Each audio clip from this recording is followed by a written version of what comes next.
Olá pessoal, tudo bem? 9 de março de 2024 e aqui estou para encerrar o estudo da obra Em Busca da Verdade, realizado pelo canal Mood e eu sou Vitor Antenore Rossi. Estamos no encontro de número 40, o último, capítulo 10.3, A Fatalidade da Morte. O fenômeno biológico da morte faz parte do equivalente em relação ao nascimento. Aglutinação de moléculas que se reúnem e se desarticulam quando ocorre a anóxia cerebral. Pode-se afirmar, no entanto, que o oposto de morte não é vida, mas renascimento, como afirmou Buda, porquanto sempre se está na vida, quer no corpo físico, quer no corpo espiritual. Então, quando não há mais oxigênio no cérebro, as moléculas se desarticulam e aí o corpo morre. Só que ela entende, assim como o Buda, que a morte não é o oposto da vida, mas um renascimento.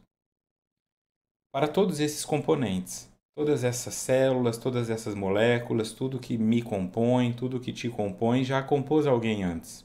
Né? Do pó viemos, ao pó retornaremos, ou seja, os elementos eles são do universo. Eles se aglutinam, formam esse indivíduo, permitem que esse indivíduo construa algumas coisas, depois eles se desaglutinam e formam outra coisa. Ficam ali. Nós temos esses seres, né, que fazem essa limpeza, os vermes, baratas, ratos, moscas, formigas, eles fazem essa limpeza, levam de volta. Levam de volta para a natureza decidir o que vai fazer com aquilo. E como esse estudo também que hoje chega a essa morte. Então, por isso é importante essa ideia do renascimento, que este estudo de número 40 seja o começo de uma coisa nova. Porque se fecha, porque dá uma sensação de conclusão, de um hábito que se tem de assistir o estudo terça, sábado, desde o ano passado, ano retrasado, né, passado, para que você comece a mudar, esteja dando a luz a esse novo ser que você pretende ser, porque é isso o nome do estudo de hoje, a fatalidade da morte. Não há como fugir disso. Essa ressignificação para algo de renascimento, ela é importante.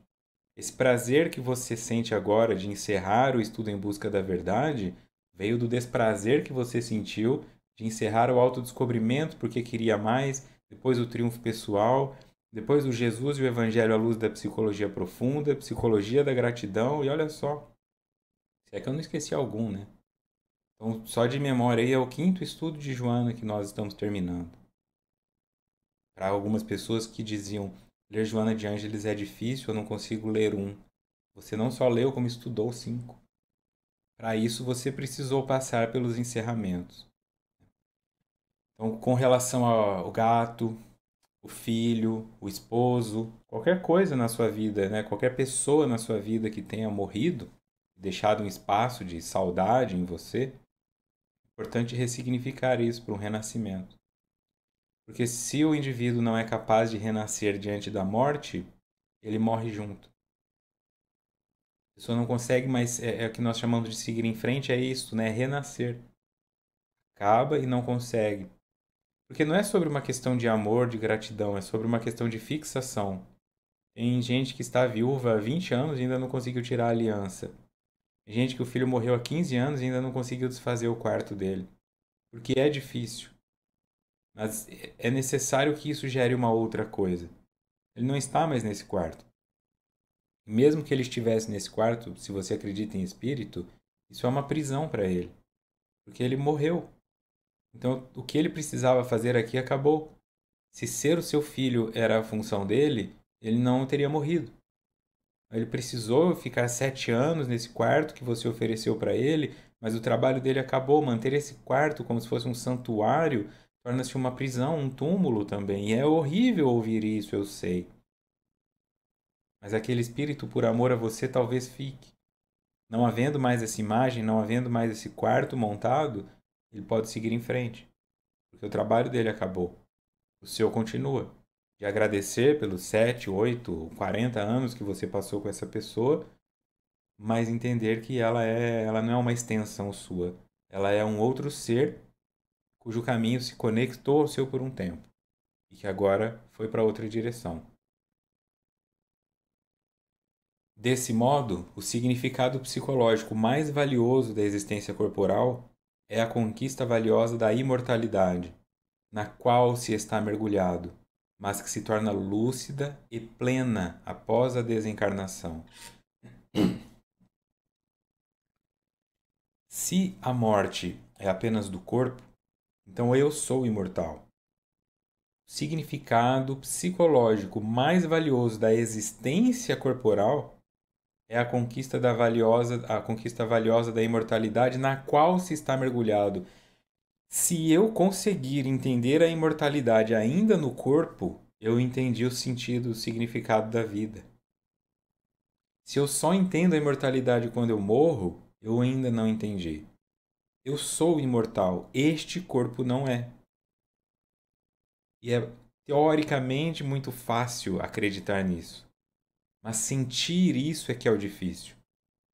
Quando ele começa a enferrujar, né? Envelhecer, trazer as dores, as impotências, as incapacidades. Não consegue, não sabe mais o que é dormir 8 horas seguidas, porque tem que ir ao banheiro, né? Não consegue mais. É sente vontade de urinar enquanto está urinando. Então, não dá mais para seguir como era. Tem que planejar até isso quando vai fazer viagem, né? Vai ter posto para eu ir ao banheiro. São limitações. Mas eu entendendo que é um sinal de que eu cheguei até aqui. Nós chegamos até aqui. Você chegou aos 40 anos, como eu vou chegar em agosto desse ano, muitas pessoas não chegaram. Muitas pessoas não chegaram ao primeiro mês versário.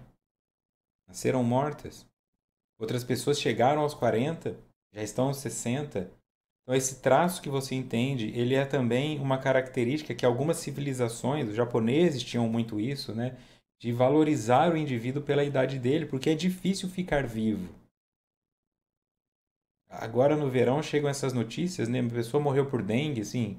A pessoa deixa um pneu no fundo de casa, o mosquito vem e mata o vizinho. E nós estamos aqui sobrevivendo a assalto. Você anda numa rodovia e você vê, você está a 120 por hora, o outro está a 120 por hora, vocês passam a 1 metro de distância. Olha a chance de morrermos. A fatalidade da morte, ela é incontestável. Mas dar conta de aguentar 24 horas num planeta que nos destrói com qualquer coisa, isso é um mérito de alguém que prestou atenção para atravessar a rua, de alguém que não dirigiu embriagado, de alguém que jogou inseticida quando viu o pernilongo, ou deu a sorte dele não escolhê-lo. É nesse sentido, de valorizar esse espaço que você ocupa, porque muitas pessoas não chegaram nele. Eu visito cemitério, sempre que eu vou a um cemitério, eu passo numa cidade que tem um cemitério, eu gosto de entrar, porque eu gosto de andar em cemitério e ver quanto tempo. Eu sempre tento procurar qual é a pessoa que viveu mais tempo. Aí tem aquela que morreu com 102 anos, mas aí tem aquela que morreu com 12, 15, 18, 25. Isso me faz pensar, né? Eu tenho 10 anos a mais que essa pessoa teve de vida. O que eu fiz com esses 10 anos? Essa é a reflexão. Agradecer por isso tudo que te foi dado, porque todo dia que você sobrevive é um milagre. É um milagre. Um vaso caindo na sua cabeça te mata.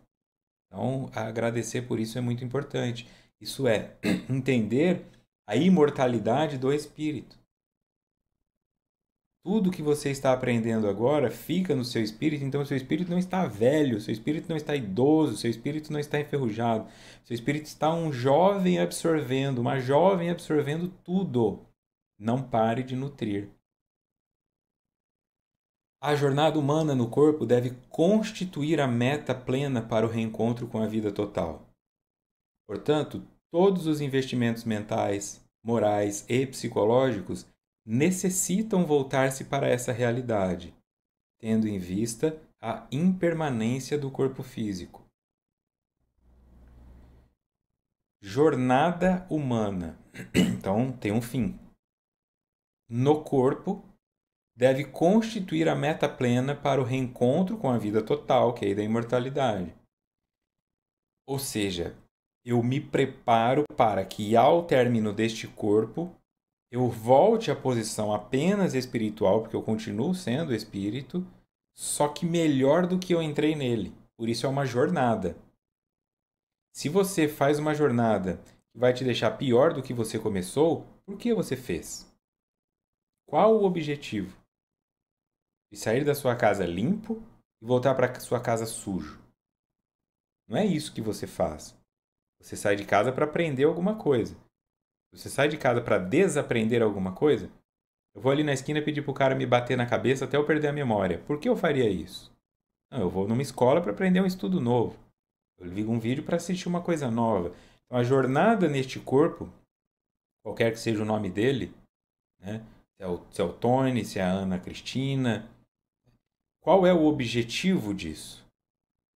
Você, nesse momento, o que conquistou da sua infância? Minha infância foi uma infância de pobreza, foi uma infância de violência. Eu não sou mais uma pessoa pobre nem violenta. Isso é uma jornada. A sua infância é a sua expiação. Tudo que você passou na infância é o que você chegou de bagagem, é o que você merecia para começar. Mas você fez algo a mais que isso ou ainda está nesse arquétipo da criança ferida culpando seu pai e sua mãe por tudo? Se afastando das pessoas. Talvez seu pai e sua mãe já se perdoaram, já pediram seu perdão, querem se reaproximar de você, mas você não deixa porque não desfaz dessa mágoa. Não precisa amá-los, mas pode compreendê-los, libertá-los. É essa nova construção. Você se torna melhor. Chegando no fim, quando esse corpo fica para o caixão, você sai com o quê? Saudade dele? Raiva dele? Alívio que eu me livrei dessa porcaria? Ou você sai com gratidão pelos abraços que ele te permitiu dar, pelas aulas que ele te permitiu assistir, pelas dores, pelos prazeres, pelos orgasmos, por qualquer coisa? Isso tudo fica em você. E você leva para a imortalidade uma ressignificação do que foi a experiência humana num corpo físico nascido no Brasil. Depois você levou para morar nos Estados Unidos ou levou para morar na Alemanha. Um corpo físico que nasceu no interior do Nordeste ou nasceu na capital do Rio Grande do Sul. Esse é o sentido. São experiências únicas. É diferente quem nasce em Dubai, é diferente quem nasce em Reykjavik, é diferente quem nasce em Washington, onde você nasceu. Uma cidadezinha de 12 mil habitantes ou uma megalópole de 32 milhões como Tóquio? Por quê? Outra experiência como essa você nunca mais vai ter. Porque o interior do Nordeste já não é a mesma coisa de que quando você nasceu. A capital do Rio Grande do Sul não é. Essa unicidade, essa experiência primorosa é a proposta. Você conseguiu passar por algo que ninguém mais vai passar. Nós não passamos pela gripe espanhola, mas passamos pela pandemia de Covid. Está no livro de história. Nós passamos. Alguns de nós perderam parentes, pessoas queridas, esposas. Mas nós que estamos aqui passamos. Então, o que isso ensina, outras gerações nunca vão entender. Nós criamos um respeito, nós criamos uma casca, um aprendizado. Ainda teremos outras coisas a passar, né? Nós estamos diante de uma pandemia de pobreza. É muito claro isso. A tecnologia está se desenvolvendo, os empregos estão terminando, as pessoas estão ficando menos educadas, menos politizadas, fazendo más escolhas. Então, em breve, nós começaremos a ter mais assaltos, mais violência. Isso é esperado. O preço das coisas estão subindo. Está difícil para você que é classe média, imagina para quem é baixa. Isso vai ter que explodir em algum lugar, em alguma hora. Nós vamos passar por isso. Alguns de nós não. Alguns de nós serão assaltados, serão mortos, alguns de nós se perderão. Essa aceitação é o principal. Como eu vou ser levado, eu não sei. Se é o meu coração que vai parar ou se é um tiro na minha cabeça. Mas o que eu construo até que isso aconteça é responsabilidade unicamente minha. Principalmente o que eu reformo e curo as lesões que me foram causadas na infância e adolescência por quem era responsável por me cuidar. Portanto, todos os investimentos mentais, morais e psicológicos necessitam voltar-se para essa realidade, tendo em vista a impermanência do corpo físico.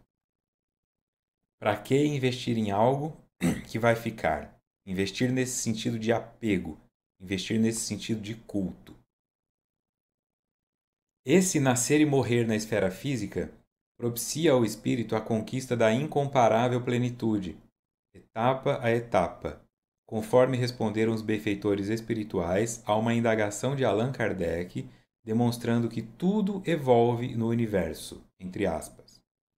É assim que tudo serve, que tudo se encadeia na natureza, desde o átomo primitivo até o arcanjo, que também começou por ser átomo. Então, olha o tamanho da jornada do átomo, e agora nós temos até as partículas subatômicas. Olha o tamanho da jornada do átomo até se tornar arcanjo. A jornada do átomo até se tornar arcanjo. Dentro dessa jornada, tem milhares de jornadas em corpos físicos. Essa é só mais uma. Toda essa existência que você teve, está tendo, ela é uma página no álbum da tua vida espiritual. Neste momento ela é a mais importante, porque é onde a sua consciência está. As outras estão na sua inconsciência.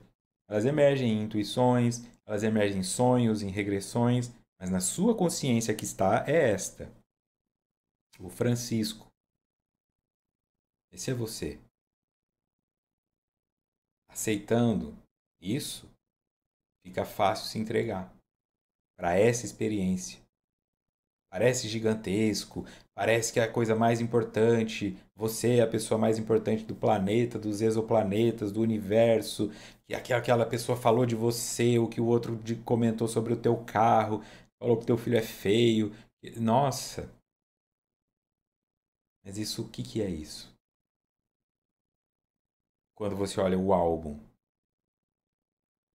Então, dentro das experiências que você tem neste corpo, nesse álbum em que você olha a tua infância, sua adolescência e todas essas coisas, e eu estou fazendo um álbum no estilo antigo mesmo, né? Não foto no celular, porque é isso. Qual é a foto que você leva dessa vida? Não dessa vida para o espírito. É uma foto só que você tem direito de levar. Que é? O que você leva dessa experiência como a principal foto? Ah, essa experiência como Vitor foi a que eu fiz isso. Foi a sua maternidade, foi o seu crescimento financeiro, foi a sua capacidade de ajudar pessoas, foi a cura da sua compulsão alimentar, foi a cura de algum outro vício, foi o começo de um outro. Você aprendeu a usar alguma droga que não usava? Então, ela pode ser uma foto que vai te lembrar com muito carinho ou uma foto que vai te lembrar com dor. De uma experiência perdida, de uma oportunidade não aproveitada, porque estava o tempo todo se dopando com a sua maconha, com o seu álcool, com o seu narguilé, com a sua Netflix, se dopando com a sua pornografia, se dopando com as suas amantes, se dopando com o seu videogame, se dopando com a sua raiva, se dopando para não estar aqui, porque dói. Só que essa dor vai te acompanhar. Essa experiência como ser neste corpo precisa ter uma impressão positiva no espírito. Dá tempo ainda. Dá tempo. Olha, mas eu tirei uma foto lá no leito de morte, aos 89 anos, sorrindo pela primeira vez na vida, porque eu consegui perdoar minha irmã, com quem eu fiquei 40 anos brigada. Essa é a foto. Pronto. Não a foto da existência em que você se separou da sua irmã, porque não conseguiu reaproximar pelo perdão, pelo auto-perdão. E o auto-perdão, principalmente, né? Então tudo serve, tudo se encadeia na natureza, desde o átomo primitivo até o arcanjo, que também começou por ser átomo. Não fosse dessa forma, a existência corporal, em razão da sua brevidade, não teria o menor sentido de lógica ou de finalidade. Quando se considera o tempo indimensional e o infinito, logo dissolvendo-se o pensamento no nada, no aniquilamento. A sobrevivência do ser espiritual é crucial para que a vida física tenha justificativa, e sentido psicológico. Joana entende que se não houvesse a imortalidade, se não houvesse o espírito, a existência corporal não faria sentido e nem teria finalidade, porque ela é muito breve. Quando se considera o tempo indimensional, esse tempo da dimensão interna, e o infinito, logo dissolvendo-se o pensamento no nada, no aniquilamento. A sobrevivência do ser espiritual é crucial para que a vida tenha justificativa e sentido psicológico. Então ela vai além. Se eu não consigo entender a imortalidade do espírito neste corpo, eu perco o sentido existencial e deprimo. Esse aniquilamento não é só o meu cérebro deixa de existir porque eu morri e não existe espírito. Esse aniquilamento é eu não tenho mais vontade de trabalhar, eu não tenho mais vontade de viver, eu não me importo se eu estou engordando ou emagrecendo, eu não vejo desejo de parar de fumar. Não há motivo. Porque dane-se. E o dane-se é o dane-me. Preciso parar de me danar. A danação é o inferno. Danação é o inferno. É o julgamento. Depois do julgamento, o indivíduo é danado. Então o dane-se é vá para o inferno. Vá para o inferno, meu pulmão, vou fumar. E aí teu pulmão vai para o inferno. O inferno do enfisema. O teu fígado vai para o inferno da cirrose. O teu intestino vai para o inferno da constipação. Porque você fica colocando só massa nele, não põe fibra. Então você se machuca. Você não consegue sentar direito por causa de hemorroida. Você se machuca. Você está no inferno. Não poder sentar-se por hemorroida? Porque come mal? Porque não come fibra? Porque senta em cadeiras que não são confortáveis? Ou porque tem vergonha de ir ao médico curar e aí vai ficando com isso? Isso te impede de fazer certas coisas, usar certas roupas? E ninguém fala sobre isso. É constrangedor. Mas isso está aí, não está? Esses dias eu estava falando com um amigo meu, que é farmacêutico, é dono da farmácia, e ele está dizendo que o principal público que compra Cialis e Viagra são os jovens de 20 e poucos anos que usam cocaína. Porque eles usam a cocaína instiga a usar o álcool, isso é depressor, a cocaína também gera uma disfunção erétil, então para compensar isso, um remédio feito para homens de 60, 70 anos poderem ter vida sexual sendo usado por garotos de 20, que estão desligando o próprio pênis pela cocaína e pelo álcool e depois religando por um outro remédio. Eles precisam de 3 remédios para fazer a mesma coisa que ele já faria sem remédio. Aonde esse garoto vai parar? O que ele está fazendo com a circulação, com o coração, com a pressão arterial, com o cérebro dele? Por que chegamos a esse ponto? Então, isso tudo é reflexão. O quanto as pessoas estão se dopando e usando remédio para curar efeito colateral do outro remédio. Porque tudo é remédio. Da maconha que você usa ao diazepam, tudo é remédio. Você escolhendo se medicar disso existe uma dor, trate-a, cure-a para que não precise do remédio, mas não faça do remédio o seu problema. Não faça do efeito do colateral do remédio uma nova dor. Não, isso vai acontecendo. Está insatisfeito no casamento? Arruma uma amante. Pega essas novelas dos anos 90. O cara estava insatisfeito no casamento, arrumava uma amante. Aí a amante falava: se você não me der um apartamento, eu conto para sua esposa. Então ele arruma uma amante para não ter problema no casamento e passa a ter um problema com a amante. Ah, você fica muito tempo com a sua família, tem que ficar mais comigo. Aí o filho dele se desliga dele. Por que que ele precisou fazer isso? É esse sentido. Nós não raciocinamos e quando nos damos conta, eu tenho uma amante. Você não tem uma amante, você tem 2 esposas, porque ela já é tua amante há 10 anos. Você tem 2 esposas. E já está querendo ter uma amante dessas 2, porque as 2 já estão te enchendo a paciência. Paciência que é problema seu de estar cheia, porque você não foi homem ou mulher suficiente para lá atrás falar: eu não te amo mais, vamos nos divorciar.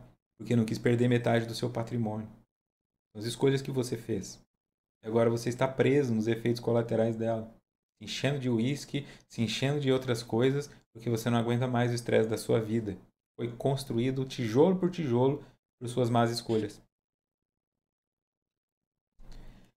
Se eu entendo o que isso significa, falo, não, eu preciso escolher coisas que são para o espírito. O espírito não vai levar 2 esposas, não vai levar 2 maridos, o espírito vai levar o afeto.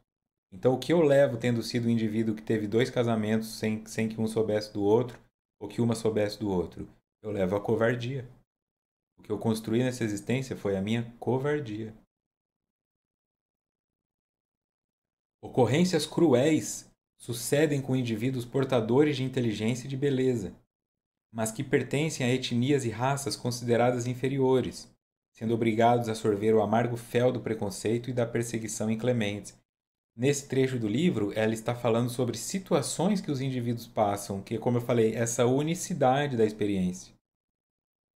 Porque numa época em que as pessoas têm preconceito com pele negra, você nasceu na pele negra. Poderia ter nascido na branca. Tua vida teria sido mais fácil em algum ponto, ou em vários pontos. Você teria sofrido menos violência. Isso é inegável.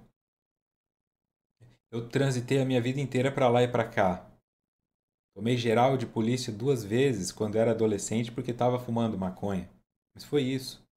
Só que eu tenho amigos, eu trabalhei com um professor de educação física negro, negro não, preto, né? E ele, a vida inteira ele disse que ele cresceu andando na rua dele, no bairro dele, que era uma periferia, e os policiais passavam do lado dele e falavam: "E aí, neguinho? Tá indo pra onde, neguinho?" E desciam e revistavam ele. 9, 10, 12, 14, 15 anos de idade. Ele tomava geral o tempo inteiro. Então, isso não é por causa da personalidade dele. Era por causa da cor da pele, por causa do ano em que nasceu, porque nasceu no começo dos anos 80. Por que esse indivíduo teve que passar por isso? Porque não é o problema da pele ser preta, ou da pele ser branca, ou da pele ser parda. É o contexto em que ele nasce. Porque se ele nasce preto em Angola, tá bom. Mas por quê? Agora, se você nasce albino em Angola, aí você se destaca. Então isso é complicado. Eu estava vendo de um indivíduo, eu não sei, acho que os pais dele eram holandeses e tal. Ele é branco, loiro, de olho claro. E eles foram morar no Quênia quando ele era adolescente. E ele teve dificuldade de se adaptar. Porque ele sofreu preconceito. Porque fica como se fosse um animal do zoológico, né? É assim que ele se sente. E é assim que os pretos se sentem em alguns locais. Como se fossem animais de zoológico. Por que estão olhando para mim? Eu entrei aqui, estão olhando para mim? Eu estou olhando essa roupa, tá achando que eu vou roubar? Essa desconfiança. Ó, fica de olho no cachorro, senão ele vai morder, tá? Fica de olho. Então isso é pesado. Entender o motivo da experiência. Quando ela fala disso, ela está falando de pessoas que nascem com doenças, limitações físicas, contextos de abusos, inclusive o estupro, ela cita nessa parte do livro. Eu não trouxe todos os temas que ela traz, porque a ideia é analisar a sua experiência e entender por que esta foi dada para você e como transformar isso em uma experiência única para que você não tenha que repeti-la, não ficando inconsciente com relação a ela, mas assumindo consciência. Qual é a parte que te cabe? Se tantas pessoas chicotearam escravos no passado, se tantos nazistas mataram os judeus, se tantos comunistas estupraram ucranianas, esses indivíduos estão em corpos. Eles não têm também que pagar por isso de alguma forma? Eles não têm que receber o mérito daquilo que eles construíram de negativo ou demérito, né? Então, será que eu sou um desses? Será que eu contribuí de alguma forma com o mal do mundo? Eu era um torturador da Igreja Católica? Eu era um templário matando por Jesus? Eu tenho que refletir, porque existiram guerras, mas existiram torturas. Mesmo a guerra tem a sua ética. Pode matar, porque é guerra, mas não torture, não estupre. Então, pesquise sobre o Holodomor. Veja o que os comunistas fizeram com a Ucrânia, lá atrás. Pesquise sobre Gulag. Veja o que eram os campos de concentração dos comunistas. Veja o quanto de sofrimento as pessoas tiveram. Eram os porões da ditadura do Dobbs, Pinochet, jogando comunista de helicóptero. Isso aconteceu, né? Nossa história recente. Fidel Castro, Che Guevara, que muitos entendem como herói. São indivíduos que mataram pessoas, torturaram pessoas. Quanta gente morreu tentando fugir de Cuba, afogada. Essas pessoas estão encarnadas. Por que nós estamos num país como o Brasil, que é a Alcatraz do mundo, para onde os bandidos eram enviados? Nós não conseguimos sair porque a nossa moeda não vale nada. Nossa economia é corrupta. Nossa população alienada, você olha e começa a associar. Por que agora você está tendo um político que te rouba e não consegue fazer nada? Onde foi que você roubou alguém? Onde foi que você abusou do poder? Então, isso conecta lá com porque nascemos no Brasil, lembra? A palestra que fez muita gente chegar até aqui. Agora é uma reflexão sobre por que eu nasci neste corpo, por que eu nasci com essa limitação, com essa cor de pele, com essa estatura, com essa genética, nesse país, nessa cidade. Vai te ajudar muito, muito, muito, muito mesmo, a conseguir uma foto melhor no final. Igualmente, sucedem a cada instante a incontáveis pessoas outros tipos de acidentes automotores, choques e quedas, incêndios e desabamentos, nos quais os sentidos físicos são danificados, quando não deixam sequelas profundas na psique, e se desconecta da realidade e foge para o ouvido de si mesmo ou para os delírios, sem sentido das alucinações. Ouvido com L, de esquecimento. Então, algumas pessoas nesse momento e a todo tempo estão morrendo em acidentes automobilísticos. Família que saiu para viajar, pessoa que está voltando do trabalho, comprou um presente para dar para a namorada, está todo feliz e vai morrer no caminho. Choques e quedas. Vai subir para limpar a calha e cai. O meu avô subiu para tirar uma pipa do telhado. É um papagaio que tinha caído das crianças lá, caiu, bateu a cabeça, podia ter morrido. 90 e poucos anos de vida porque subiu no telhado. Não morreu, mas podia.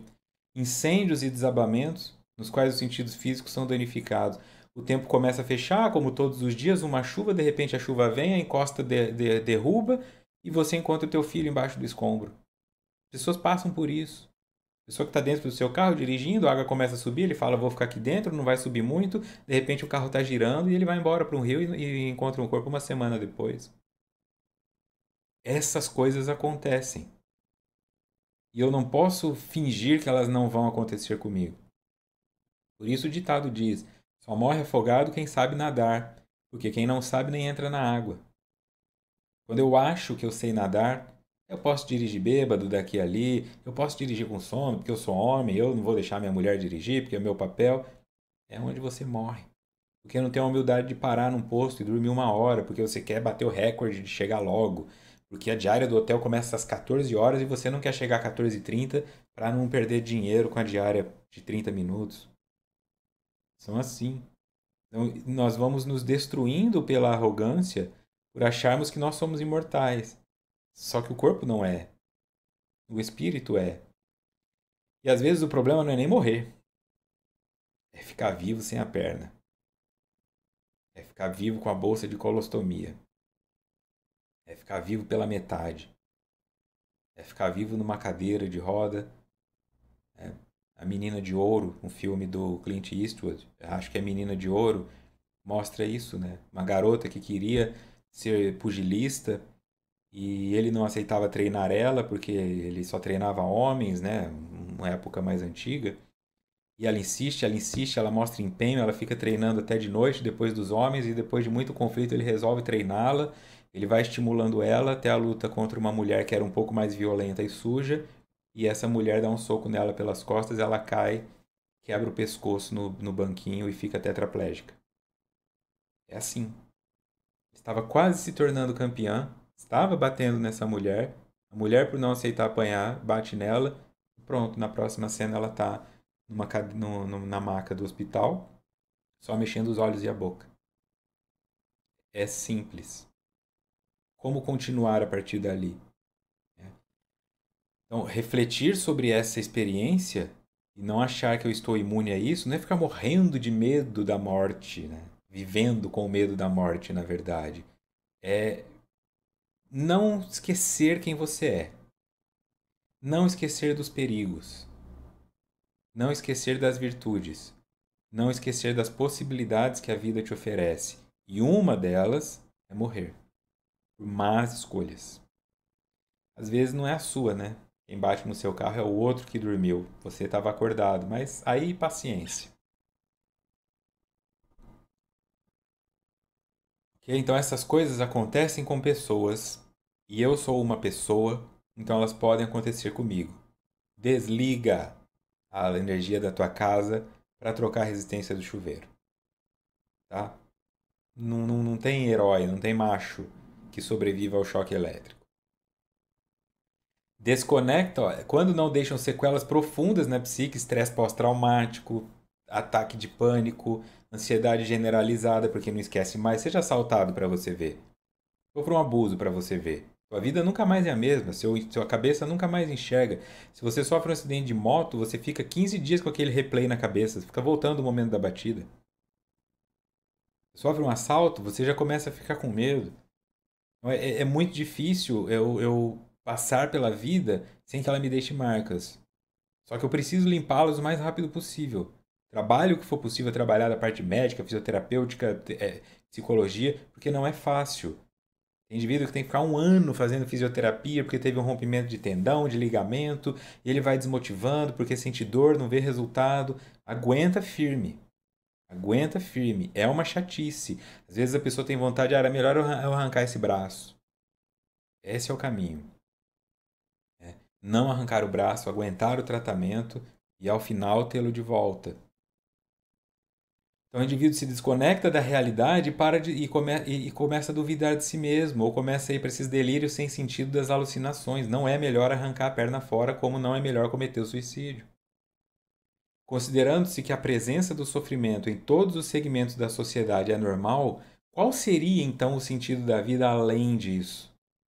Nada obstante, o ser espiritual, vencedor de 1000 embates, em cada dolorosa vivência aprimora-se mais, adquire mecanismos de defesa, robustece a confiança nos valores ético-morais, experiencia as gloriosas possibilidades que lhe dormem no íntimo. Se o sofrimento em todos os segmentos da sociedade é normal, então por que raios estamos vivos? Qual o sentido da vida além de sofrer? Nada obstante o ser espiritual vencedor de 1000 embates, ou seja, esse livro teu com as fotos já tem 1000, então você superou 1000 vidas. Se foi pelo suicídio, se foi pela tristeza, se foi morreu de velhice, eu não sei como você morreu. Se morreu de cirrose, se morreu de infarto, tomou um tiro, mas você venceu aquilo, acabou. Está registrado aí. Estando registrado aí, essa vai ser mais uma. Então você olha bem, não tem nada de bom acontecendo na sua vida? Não tem oportunidades prazerosas? Tem viagens legais que você faz, pessoas legais com quem você conversa, livros interessantes que você lê? O mundo não continua te impressionando? Um pôr do sol com uma cor diferente? Um pássaro que você nunca tinha visto? Então não é só sofrimento. É também. A maior parte do tempo você não está em sofrimento. Você pode dizer para mim, olha, agora eu estou com muita dor na minha cervical. Eu sei, a sua dor está na cervical, mas seu ombro não está doendo, seu cotovelo não está doendo, seu punho, seus dedos. Então, tem um monte de parte sua que não está doendo. A maior parte sua não está em sofrimento.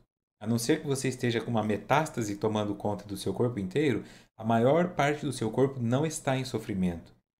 A sua dor no intestino irradia para o resto e isso atrapalha até o teu humor.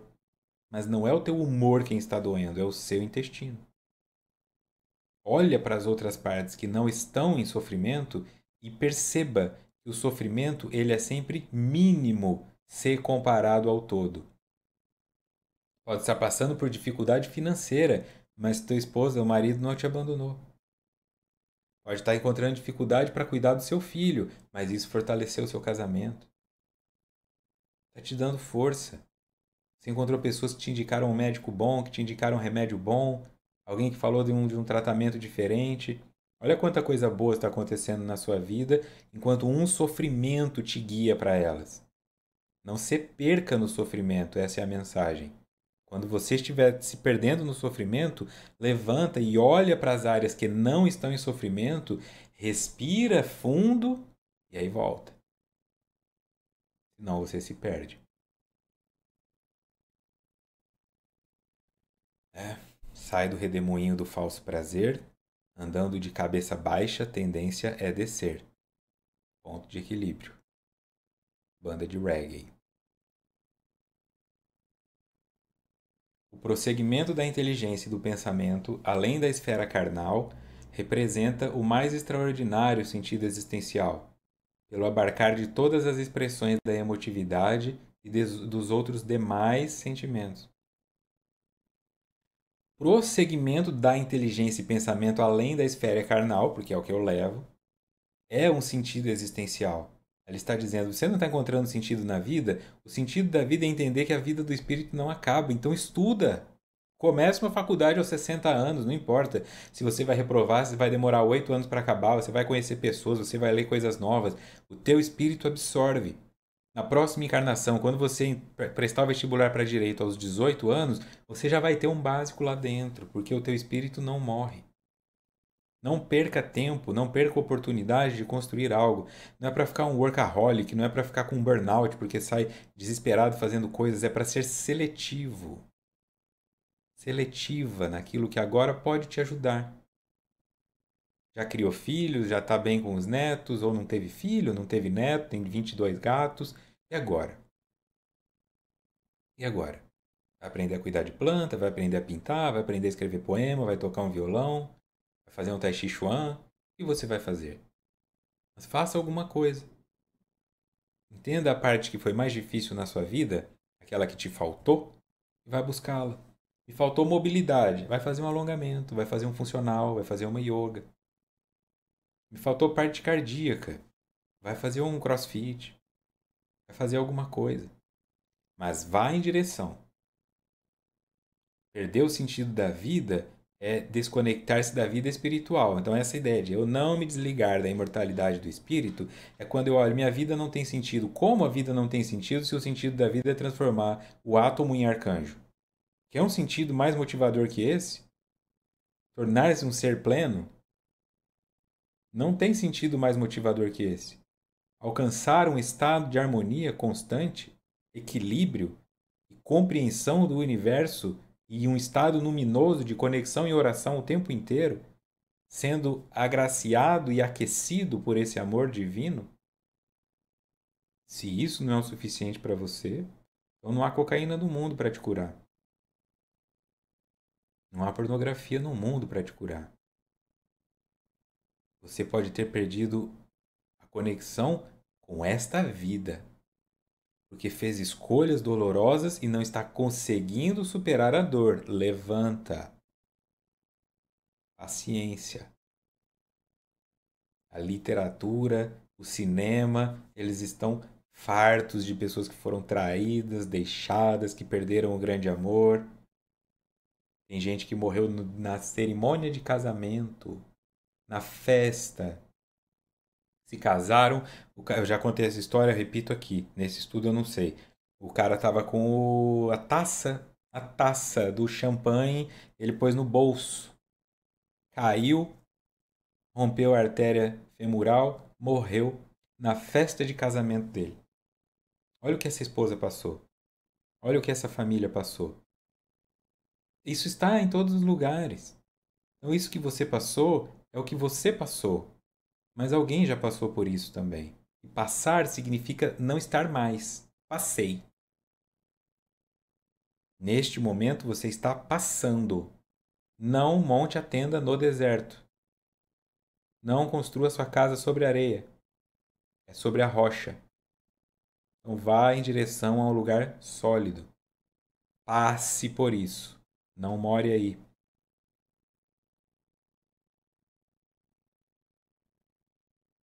Acreditar que a minha inteligência e o meu pensamento continuarão, portanto, os conhecimentos e as coisas que eu vivi seguem comigo, todas as expressões da emotividade e os demais sentimentos estão registrados no meu espírito, não nas células desse corpo.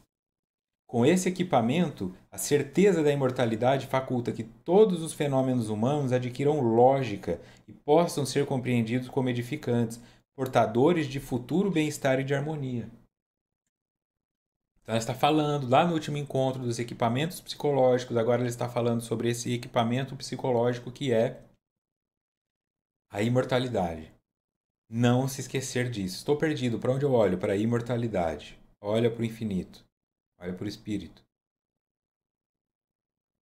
Isso permite que todos os fenômenos humanos adquiram lógica e possam ser compreendidos como edificantes. A psicossomática é a ciência que tenta estudar a lógica por conta do fenômeno humano doença.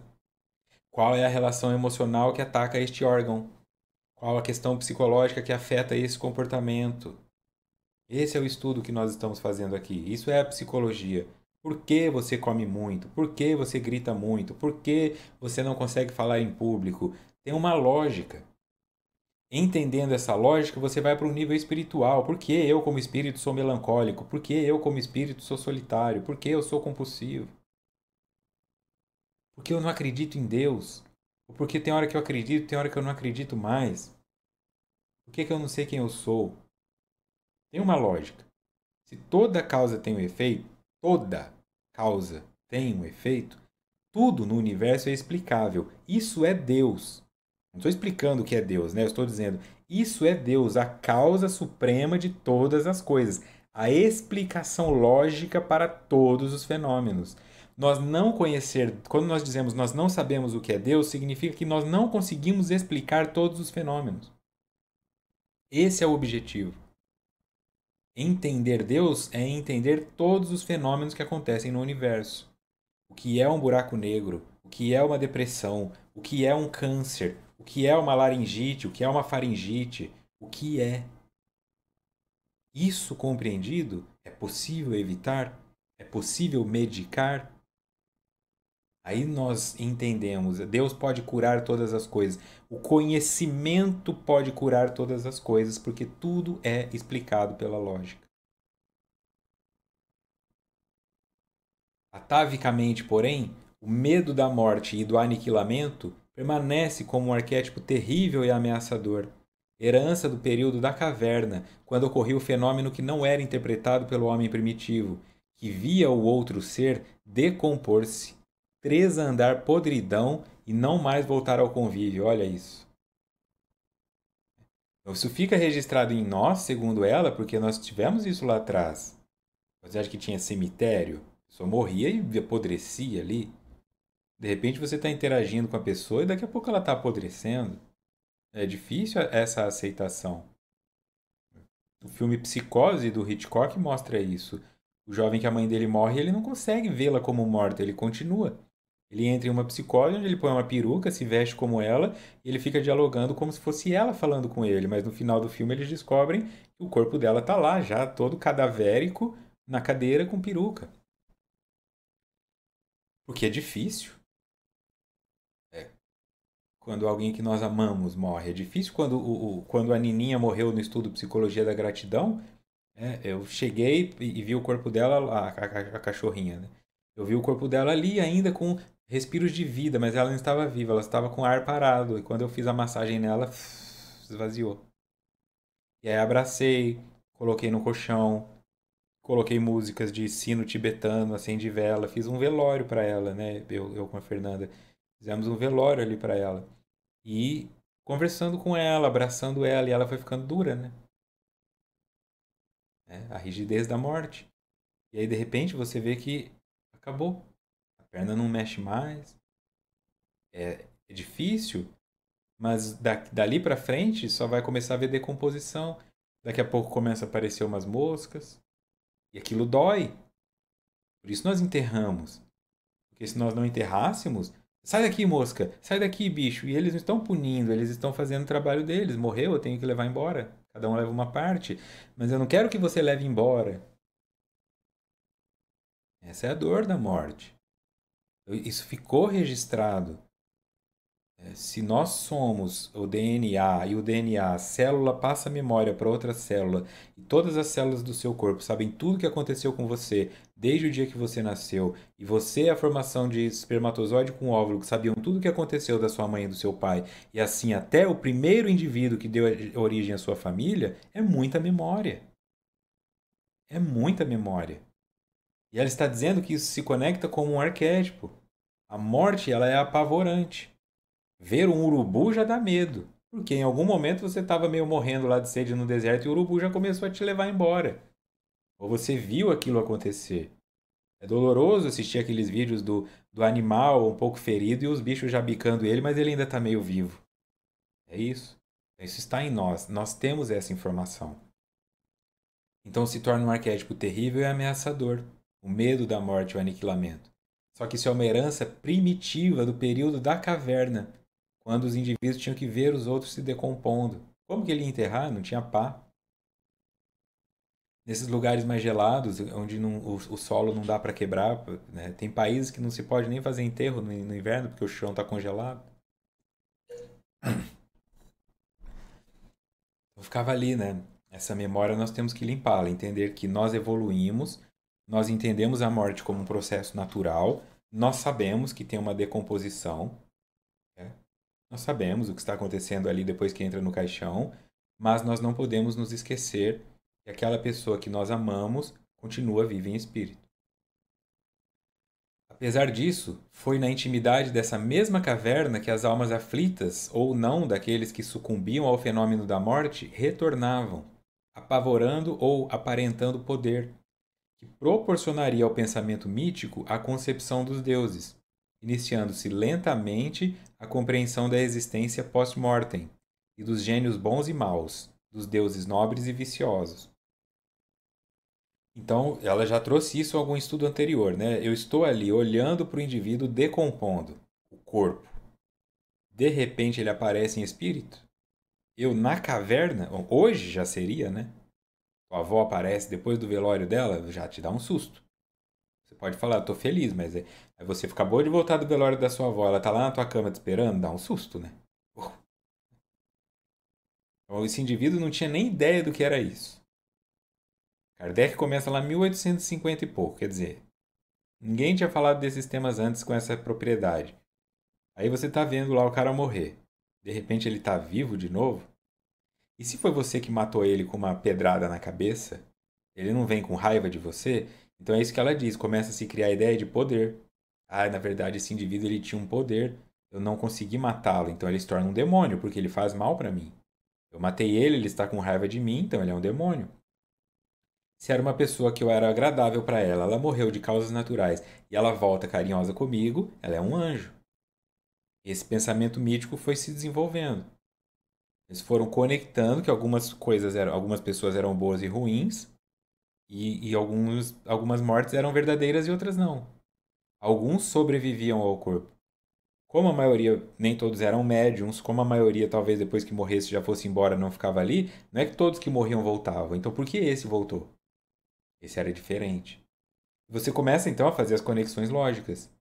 Ah, esse era diferente porque ele tinha o dente esquerdo torto. O próximo cara que eu encontrar com o dente esquerdo torto também é um demônio. Então demora muito tempo para se construir conhecimento. Aí esse de dente esquerdo torto morre e não volta, mas se ele não era o demônio, então será que não era o dente? Será que era o dedinho do pé que era para a direita? E eles vão tentando entender como isso funciona, o que acontece. Nós estamos até hoje fazendo isso. Por que minha mãe morreu há 20 anos e não me mandou uma mensagem ainda? E a da minha vizinha, 6 meses depois, a mãe mandou. Por que eu não recebo? É isso que o Espiritismo estuda. Como fazer essas comunicações? O que me dá direito a tê-las? É um direito de todos? Tem um tempo? Se minha mãe não me mandou mensagem até hoje é porque ela está sofrendo no umbral? Ou porque ela já reencarnou? Ou ela não pode me mandar porque eu não estou pronta para receber? As pessoas ficam se perguntando isso. Por que meu filho não volta? Então, é difícil sair desse local primitivo. Nós estamos fazendo hoje, em 2024, a mesma coisa que os homens das cavernas faziam. Porque nunca vai parar o nosso desejo de conhecer, porque isso é buscar Deus. E nós nunca pararemos de buscar Deus. A morte, portanto, ao invés de temerária, é o veículo que conduz o ser imortal ao seu destino, proporcionando-lhe, quando terminamos os renascimentos carnais, a total conquista do self, do luminoso, da individuação, da felicidade plena e sem jaça. Jaça é defeito, falha. A morte me conduz ao imortal. Morte após morte, eu preciso morrer para nascer de novo. Eu morro como Vitor, depois eu vou morrer como Pedro, depois eu vou morrer como Fábia, depois eu vou morrer como o que quer que seja. Até que chega uma hora que eu paro de morrer, porque eu não preciso mais morrer, porque eu não tenho mais necessidade da experiência corporal. Mas eu só chego nisso tendo experiências corporais e sabendo o que fazer com elas, aprendendo com elas. É que esse álbum será tão grande e um dia você vai colar a última foto nele. Essa foi a sua última encarnação. Pronto. Mas agora eu quero voltar para ajudar uns. Tudo bem, aí você entra na posição Messias, meio que como Jesus parece ter feito. É. Como o Dr. Bezerra de Menezes também não quis deixar o planeta Terra porque achou que ele seria útil aqui, mesmo ele podendo ir para um lugar melhor. Aí é uma escolha. Você vai saber o que está fazendo. Por isso Jesus vai para a cruz sem problema. Porque ele não precisava desse corpo, ele serviu esse corpo. Ele sacrificou este corpo para mostrar o que é possível se fazer dentro da carne. Aí ele entrega o corpo, porque ele não está preocupado com esse corpo, mas com a mensagem que ele deixa. Então eu não fico com medo da morte, porque eu entendo que ela é aquela coisa que fala, acabou, parabéns, vamos embora, essa fase acabou, vamos para a próxima série. E aí eu conquisto o self. Por fim, como escreveu Jung estudando e observando idosos na quadra terminal, a psique inconsciente faz pouquíssimo caso da morte. Prosseguindo, ainda no tema, elucidou. É necessário, pois, que a morte seja alguma coisa relativamente não essencial. A essência da psique estende-se na obscuridade, muito além das nossas categorias intelectuais. A psique inconsciente faz pouquíssimo caso da morte. Porque a psique inconsciente é a morte. As experiências que eu tive e as quais eu estou inconsciente, todas elas já passaram pela morte. Ela não faz diferença para mim. Eu estou no aqui e agora. Quando eu tomo consciência disso, eu me liberto desse medo da morte.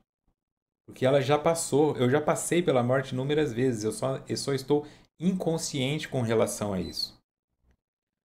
Prosseguindo ainda, então, é necessário que a morte seja alguma coisa relativamente não essencial. A essência da psique estende-se na obscuridade muito além das nossas categorias intelectuais. Eu tenho que ir em direção a essa compreensão de Deus, da vida, não da morte. A morte não existe para a psique, a morte não existe para o espírito. A morte existe para o corpo. Então deixe os médicos estudarem isso. Não fica você se preocupando. Não haverá necessidade de lidar com a morte quando esse átomo tornar-se arcanjo. Essa experiência você vai morrer. Este corpo vai acabar. Mas leve o melhor que você puder desse estudo, dessa vida, da maternidade que você teve, das pessoas com quem você conviveu, das tristezas que você sentiu, das raivas que você passou, das besteiras que você fez. Aceite tudo isso. É um pacote completo. Não dá para passar pela vida só acertando. Mas também ninguém só errou.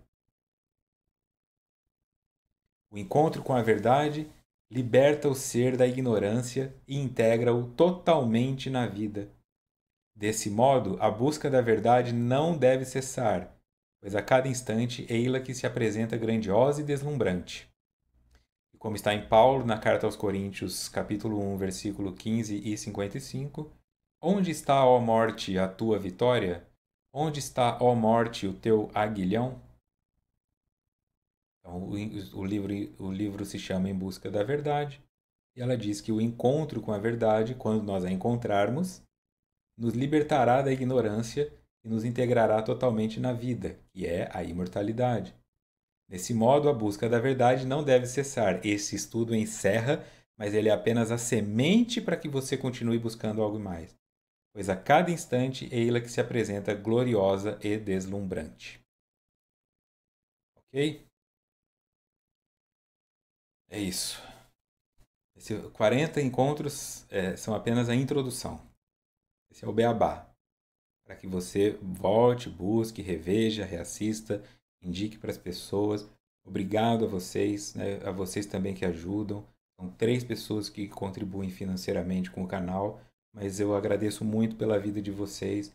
Vocês contribuem também com comentários que deixam aí, que compartilham, que engajam de alguma maneira. A minha parte está feita, o trabalho está entregue, mais um, feito do meu padrão, né? O padrão Vitor Antenori. Obrigado a vocês que ajudaram, que acompanharam, que fizeram todo esse crescimento. Tá? Eu vou dar uma parada neste momento, vou no próximo mês ajudar o Dr. Luiz Carlos com o crescimento do canal dele, pela gratidão que eu tenho por ele. E deixo aqui esse carinho e esse respeito por mais um estudo que conseguimos encerrar juntos, mais 40 encontros, mais 40 momentos de mudança. Muito obrigado a Joana de Ângeles, a Divaldo e a todos que de alguma forma contribuíram para que esse trabalho fosse entregue. Até o próximo.